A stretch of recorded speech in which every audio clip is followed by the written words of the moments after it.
our program today is a recorded program that speaker did a program for High Point Rotary Club on the Wounded Warrior Project, and I think I'm getting that right. But this is going to take me a few minutes to figure out how to share my screen and sound and get this going. So you guys bear with me just a moment.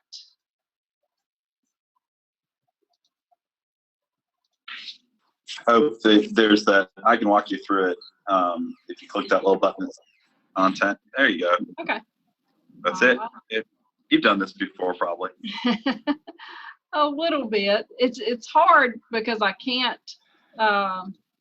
cannot see my. I mean, I can see my screen, but I can't tell how it's showing up for you guys.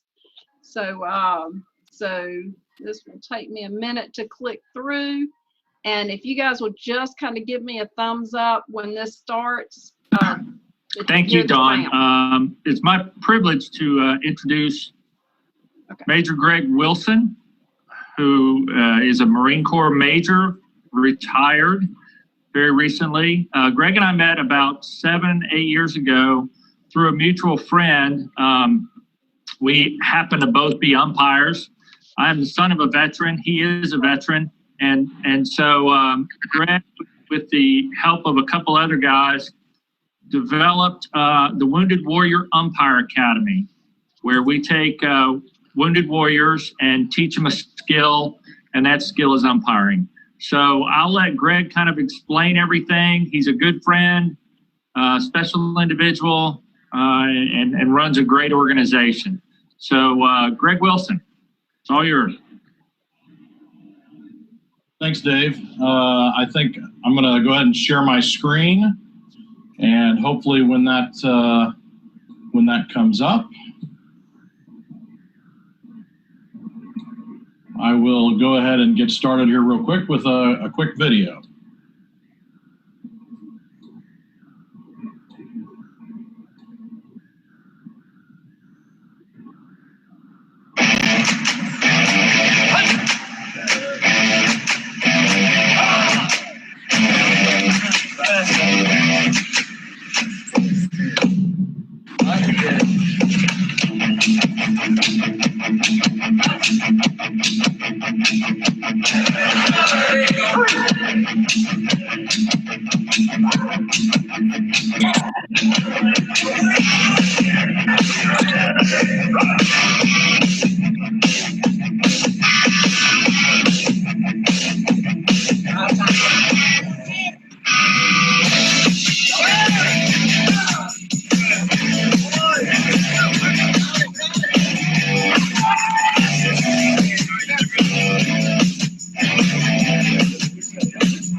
All right, so that's a quick overview. As Dave mentioned, I think you guys can still hear me, hopefully.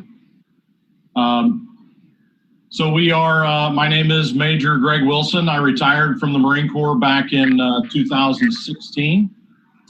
And we started this program back in 2014-13 timeframe when I was the executive officer of the Wounded Warrior Battalion at Camp Lejeune in North Carolina. And as Dave mentioned, we kind of came together as umpires and wanted to do something for the veteran community. And since we knew how to umpire, that's kind of where we came into that. So I'll give you a few more details here in just a second, but I'd like to just show you a small 4-minute video that kind of gives an overall everything about everything we do. That last one you saw was pretty much a teaser, but this next one is a little bit more all-encompassing. It's put together very well, and then I'll go into some details after that for about 15-20 minutes after, and then we'll close it up with some questions. So here we go with the next one.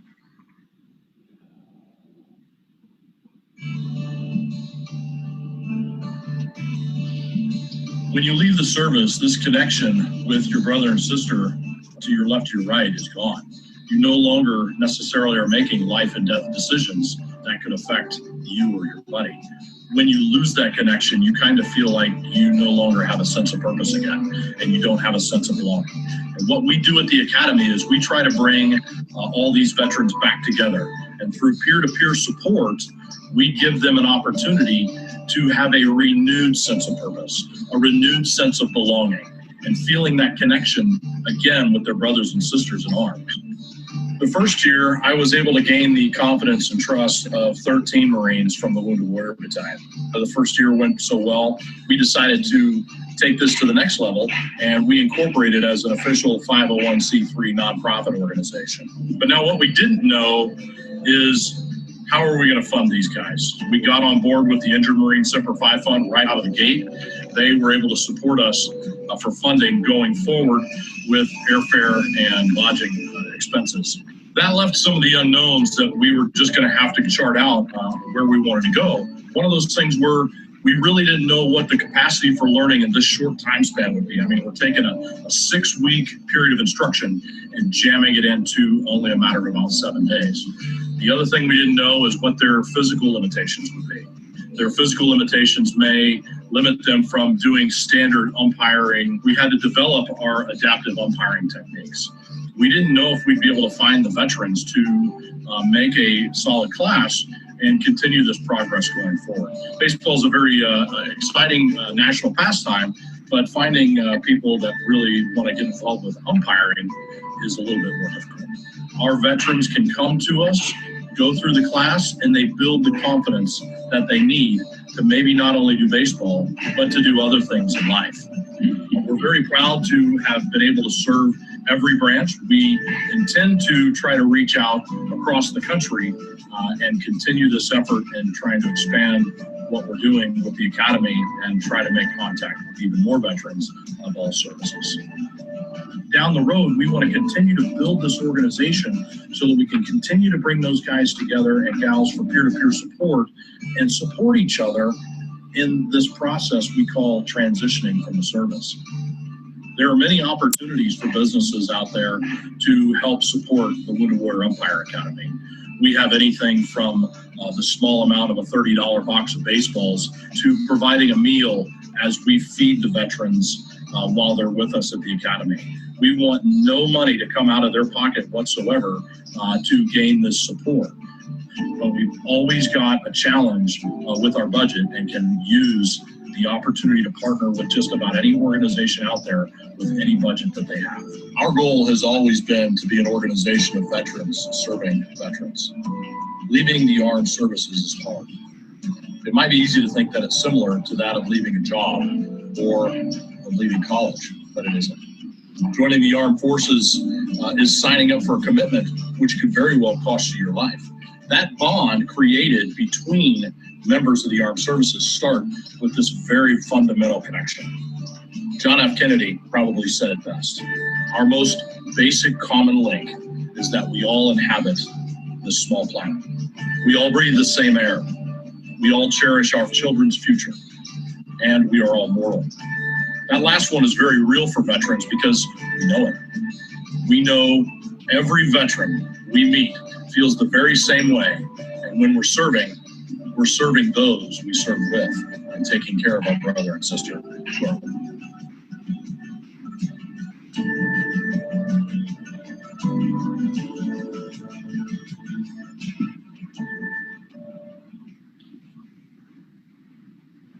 All right, so I like to show that video because it makes sure I don't miss anything. It kind of encompasses everything we do, but at the end of the day, this is our mission statement, and all we're really trying to do is just get veterans together. We just happen to know baseball, and that's what we use as our vehicle to get veterans together. You've got a 2 or 3 hour baseball game where you can put on a mask and compartmentalize for that time frame and not worry about anything else that's bothering you. Maybe a veteran struggling with their mortgage payment, or maybe they're struggling with some PTSD. When they put that mask on, they're focused on the game. And in the game, you have the home team and the visiting team, and then you have the umpiring team. And the umpires are the ones that look out for each other. And the correlation between being an umpire and being in the service is very parallel. If you think about following rules and regulations, enforcing them, looking good in a uniform, standing tall, and being able to arbitrate the game and protect the integrity of the game. These are all components of a military service member and an umpire. And all we have to do is basically show them where to stand. And then the rest of it is peer-to-peer support. That's a huge part of what we do when you're not working a baseball game, or if you're doing a pregame or a postgame, you're sitting in the locker room or just hanging out with other like-minded individuals that get it. And after 1, 2, 3 times, maybe you don't share, but eventually something comes out and somebody else says, you know what, I get it. I went through that about a year ago, or I'm still going through it now. And so we use baseball as our primary vehicle of doing peer-to-peer support with our veteran community. So we do quarterly events. Our fiscal year runs from April 1st to March 30th of the following year. The quarterly events are basically our buddy check. It's our camaraderie. It's where we build things. We do our main primary camp where we bring people into the association in June during that first quarter.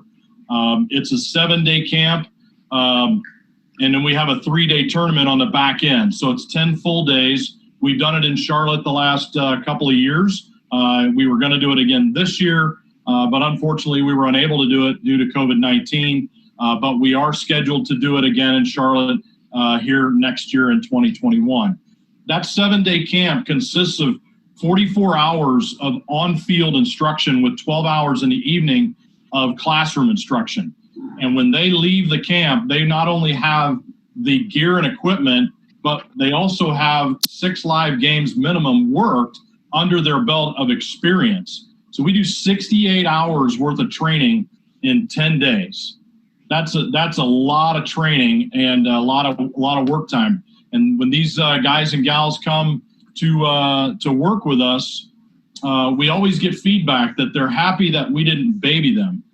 Some organizations out there, they're very concerned about what they can do with veterans, but we treat them like human beings, like adults, like, they are capable of managing their own facilities. So they appreciate that we work them hard, but to reason. We give adaptive techniques. We don't force them into anything that they can't otherwise do. So they really do appreciate that. But like I said in the video, it's a long period of instruction jammed into only a matter of 7 days. And we break it down pretty well, and they get it very well. So to date, we've trained about 85 veterans. We usually get between 15 to 20, actually 15 to 25 every year. But the last couple of years, we found that 24 is our sweet spot. With 24 veterans coming to our camp, we are able to break them down into 4 6-man teams. So we do small unit type training, just like they're familiar with in the service. It's much like a fire team with a couple of extras. But we break it down with that small 6-man team to also marry up with a 4-man instruction team. So my instructor to student ratio is 2 to 3. So we've got plenty of people there to ensure that if somebody's not getting it, that we can take them aside and we can give them the techniques they need to be comfortable on the field. Because again, it's not 100% about baseball. It's about returning their confidence and returning their sense of purpose and belonging to their community again. And if they're afraid to get on the baseball diamond and try this, then it's kind of not been successful for me. So we've got a very high student to instructor ratio or instructor to student ratio so we can ensure that we build up their confidence. Here's some of the items on this slide that we've actually taken our veterans to as our quarterly events after our main camp in June. One of the biggest ones down there at the bottom that David and I just returned from was Charleston. We've been there for the last couple of years now. This was our third year running, and all it is a baseball tournament. There's no structure or format other than the baseball tournament. We show up, we meet in the evening, we give a little period of instruction, we do some peer-to-peer support. But again, it's just a bunch of veterans hanging out, talking to veterans, and building camaraderie. But we've been all the way from Boulder, Colorado to Vegas to Jacksonville, Florida, even all the way down here to Palm Beach, Florida. So a little bit of the history, as David had mentioned, and it kind of was mentioned in the video. I was an umpire while I was stationed in Southern California at Camp Pendleton. And when I went to an umpire camp in Idaho to transition to North Carolina when I got orders, I didn't know anybody in North Carolina. So I went to Idaho to this camp to get an endorsement from the director of training for the NCAA. And he gave me a written endorsement. But while I was there, everybody kind of asked me, well, what's this guy from Southern California doing all the way up here in Mountain Home, Idaho? So when I explained to them I was a Marine and I was moving cross country, there was a gentleman in the front seat as an instructor, and he turned around, had a tattoo of a combat action ribbon on his forearm, and he just reached out to me and said, Semper Fi. And that is the motto of the Marine Corps, always faithful, short for Fidelis. And the second he did that, I immediately felt that connection and bond, not just as a Marine, but also as an umpire. And when we moved across country, that relationship developed and linked up with another gentleman that started the whole idea of the Wounded Warrior Umpire Academy. That genuine bond between umpires and wanting to take care of each other resulted in the basic concept of the Wounded Warrior Umpire Academy. Now, our staff that we invite to the academy is 100% volunteer. Nobody makes any money. We try to reimburse a little bit of their expenses as best we can, but it's very minimal. The Charleston event, I think we're only able to reimburse our staff about 20 cents a mile, but we do pay for their hotel. And they're all volunteers, 100%. Everything that they give, they take time off of work, is all out of their own pocket to get there. I think every member of our board, we have a 9-member board now, and every member of our board has some attachment to the military in some way, shape, or form. Whether they were no-kidding veterans like myself, or like David, where he was the son of a naval officer. Everybody gets it, and everybody on the board has their own unique experience that they can bring to the board to help us build on where we're going and what we want to do. We screen all of our veterans before they come to us to ensure that they are legitimate veterans. I was an administrative officer when I was in the Marine Corps, so I'm very well versed in reviewing documentation and making sure that, you know, we're just not taking somebody that says they're a veteran. We do review DD-214s, and we ensure that they have some disability of some form through the VA. A lot of our applicants have Purple Hearts. They have some kind of traumatic brain injury. They have some kind of disability with the VA, typically in excess of 60 to 70% disabled. So we do that screening process on the front to make sure that we're able to help and support those that need it the most.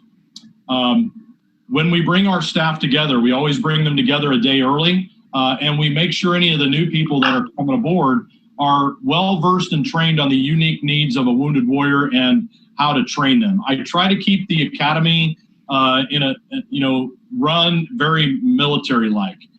For example, we went to Charleston and I published what was called a SMEAC order. If anybody was a Marine knows what SMEAC is, it's an operations order that is a 5-paragraph order, and SMEAC is an acronym for Situation, Mission, Execution, Administration and Logistics, and Command and Signal. And those are the 5 paragraphs that you issue in an operations order.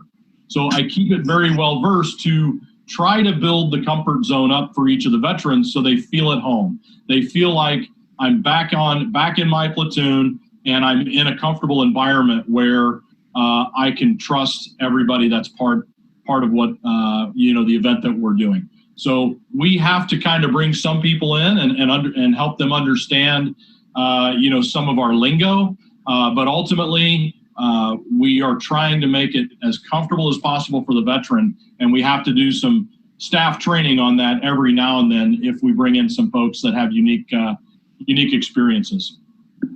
Now, many of our instructors, like David and I, work at the Division I college level.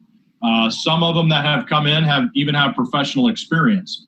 I'll tell you a little bit about a summit we're getting ready to do in August 26th, and one of our key speakers during our baseball time frame is going to be retired umpire Mike Everett. Just finished up his 2019 season, and then went over to the baseball operations side as a supervisor. We've had Corey Blazer in the past, an MLB umpire. We've had Laz Diaz, and a host of other MLB umpires that have come out and been able to do an ad hoc class. But everybody else on the staff that stays with us throughout are all college umpires of some form. I think last year we did have one gentleman that was not a college umpire, but he works at the high school level and was very accomplished at the Little League level with regionals and postseason. So he definitely brought his own unique experience to that.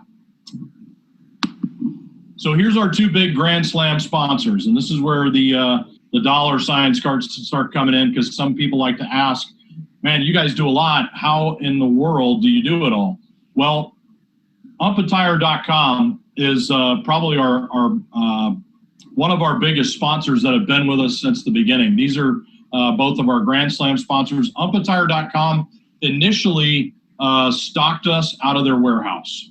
And this is 100% free to the academy. So we can bring a veteran in with zero experience or equipment, and we will give them approximately $2,000 worth of equipment to be able to start a career, or at least have the confidence in their equipment to be able to umpire a youth baseball game. When they're done with us after the 10-day camp, they could go to any little league around the country and say, hey, I'm an umpire, I've got 6 games experience. And usually when you tell them you've got your own gear, that's usually a selling point. When I first started out as a little league umpire many years ago, I had to use a shared bag of equipment that was kept in the snack bar. And then after the game, I had to wipe it down and put it back in the snack bar and go get my free hot dog, or at least my payment was the hot dog. So the next year, if I stuck around, they would say, okay, we'll give you your own gear if you stick it out.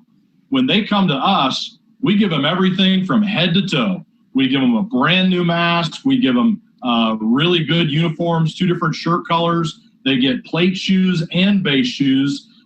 They get spandex to wear underneath their leg guards. We give them supporters. We give them a bag. They've got everything they need to go out. And it's not the cheap stuff. It's not the kit you get. This is the stuff that Division I college umpires are wearing. They're out there looking at this stuff.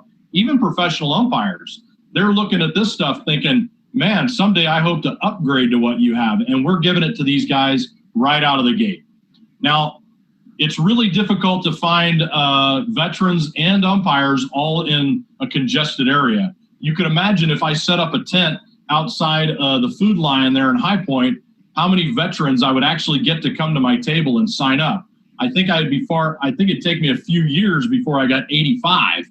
So we have to go across the country.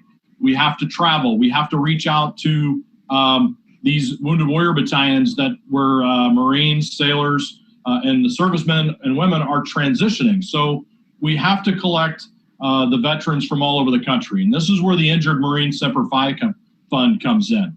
They help us every year with travel and lodging. If they qualify for the Semper Fi Fund, I don't even really cover it. They contact the veteran directly, they join them to their program, and they will pay 100% of that. And on average, since 2014, they have provided me close to $35,000 a year just for travel. So that's the two biggest Grand Slam sponsors we have. But the cost of the camp that we do, the 10-day camp, cost me about $86,000 based on numbers we did for 2017. When you take the money that the Grand Slam sponsors do for us, there still is a delta of about 25% that we have to come out of pocket on our own. And another note is the Semper Fi Fund is only a post 9/11 nonprofit. So if you've got a veteran that was, say they went to Desert Storm and they have a disability from Desert Storm and was medically retired in the 90s, well, that's pre 9/11 and they wouldn't qualify for Semper Fi Fund. They may be a Purple Heart recipient. They may, truly need what we have to offer. And that's where our screening process comes in. We screen them and say, you need part of the program and we'll go ahead and fund you out of pocket. So we don't close people out just because they don't qualify with Semper Fi Fund. We take whatever we have in our available budget and we try to support everybody we possibly can based on their individual needs. So this is kind of how 21,000 breaks out that we're short on. Like we said in the video, I want them to come to us and just say yes, and then not have to worry about anything. We tell them the money that they need is only going to be for their incidentals and things that they want to do on their own, like souvenirs. If they need toothpaste and stuff like that, if the hotel doesn't provide it, that's all they need to pay for. We feed them breakfast, lunch, and dinner. We give them social events where we can go out and mingle, maybe even see a professional baseball game or a minor league baseball game if we're in that vicinity. We have to do some recruiting to go to Camp Pendleton in California, to Fort Riley in Kansas, and also into Camp Lejeune in North Carolina to do recruiting trips. It's very minimal, but we do have to go out and try to reach these guys. A lot of our guys and gals are under the age of 30, and we really are capturing veterans that are transitioning from the service and need us the most. I know you saw in the video some older gentlemen that were on the field working with us, and those are the ones that absolutely need our program that we brought in and funded on our own. And I don't capture too much of that cost here. We have to transport them all around. So if they fly in, it costs us about $5,000 to do 3 different vans to drive them around. And then our staff travel and lodging to bring in all of these umpires from across the country to take care of them. We give them really nice awards and certificates. Everybody gets a signed baseball. And we have quarterly opportunities like Charleston and Farmington and Vegas where we can go out and do peer-to-peer support that require us to come out of pocket on just a little bit of that. We don't have to pay for it all since we do get game fees back for some of that from the organization hosting us. But a lot of times we have a delta of about $2,000. Now, in Charleston, we like to keep the military atmosphere. If you are familiar with Charleston, the Citadel is in Charleston. And we have connections at the Citadel, and we bring the veterans to the Citadel, and that's where we stay. Then we go out and we work the baseball tournaments, and we keep everything nice and tight. We don't do formations and parades at the Citadel, but maybe we'll bring that up sometime to have a little bit of fun. But this last time, the Citadel was closed for the summer due to COVID-19, and we had to come out of pocket at about $5,000 for that specific event. So just another expense that we come up to. And then our $1,500 educational materials budget has really come down a little bit because we are able to get donations from MLB now for rule books and mechanics manual that they use in the minor league. So that's kind of where all of this other stuff comes from that we're looking for. And only 9% of our entire budget really goes to staff travel and recruitment. So we keep that number very low, and a very, very, very large percentage, if not all of it, goes directly into each veteran that we serve. So here's the benefit that we give to our alumni. They sign up and they say, we want to come to WWA. We are promising them a new vocation. We are giving them a full gear bag of equipment, as I mentioned earlier. The biggest thing in all caps there, we're giving them confidence, not just on the field, but off the field. I've got a good percentage of our 85 that we've trained that, don't feel comfortable going out on a baseball diamond, comfortable to do other things in life. I'll tell you a real quick story here on one of our veterans that's near and dear to my heart, and David's, I'm sure, as well.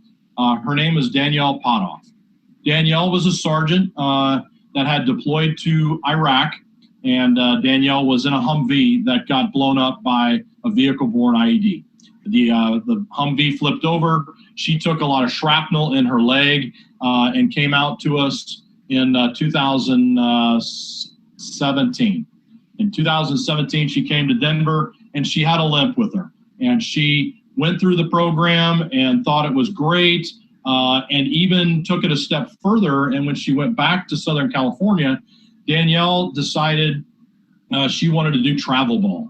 And so she was out there every Friday and every weekend, and she was working her butt off to do baseball games for a local travel ball organization in Southern California.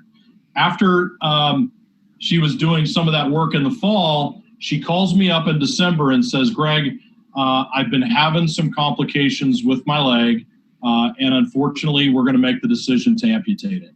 And so she had to have her leg amputated. I said, Danielle, whatever you need from me, we're here for you.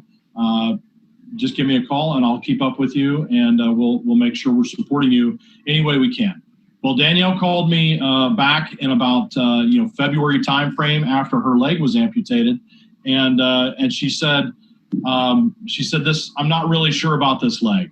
I feel a lot better, but I just don't feel comfortable on my leg. Can I come back to WWA this year? And I says, absolutely. You can come back anytime you want.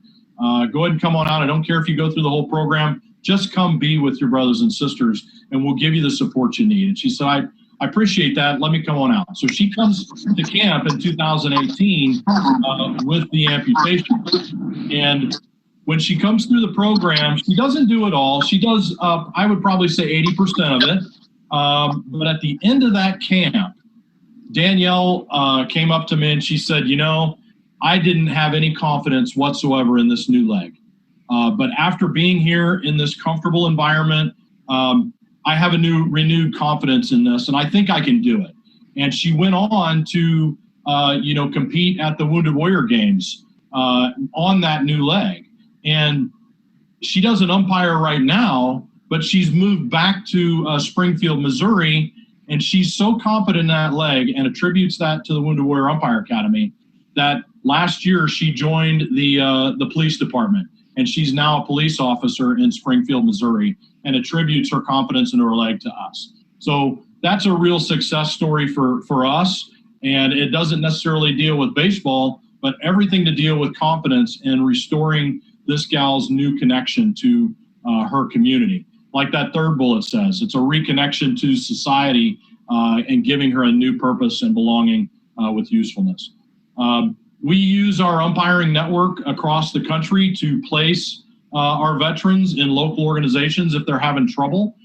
So since we bring our staff in from all over the place, everybody knows somebody that we can get them support and work. So we use that network of umpires to get them all engaged in their hometowns. Every month, and David's really good at this for me, we reach back out to all of our veterans. And we try to just maintain contact, whether it's a text message, whether it's a phone call, whether it's a Zoom meeting. We try to touch all of the veterans that have come through our program just to check in and say, how you doing? Is there anything we can do for you? And sometimes we end up having to talk to the spouse because the veteran wasn't doing so well and maybe have checked themselves into a rehabilitation center. So we support the families in that way, in any way we can. We had a veteran that lost his father, and he was trying to drive many, many hours to go and spend those last moments with his father, but he didn't have the money. So we tried to support him as best we could. We had one of our staff members works with Southwest Airlines. We were able to provide vouchers to fly him to be at his father's bedside. So when we bring them in as part of the WWA, we bring them in as part of our family, and there's nothing you wouldn't do for your family to help somebody that needs to, in their time of need. And we're no different. So we do that as well once a month. And then our quarterly events, like we mentioned with Charlotte or with Charleston and Vegas, they're just opportunities to come back together. And currently, we're really only funded to do maybe one of those, maybe two. So we're currently dormant in 2 of our quarters. So we just have to make phone calls. But we would like to build up enough to where we're able to run an event each quarter, if not each month, down the road, to be able to bring our veteran community back together and see each other. I do consider that we are first and foremost a veteran service organization. And as I mentioned before, it's just baseball. That's our vehicle to connect veterans. But we are veterans that support veterans. So let me show you a real quick 60-second video of our one of our final training days, and then I'll be able to open up for some questions.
We're on all forms of social media there, the Facebook, Twitter, and Instagram.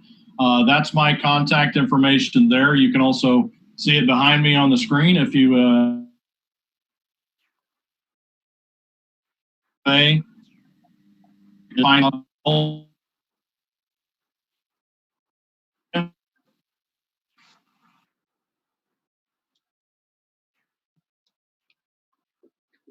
Okay.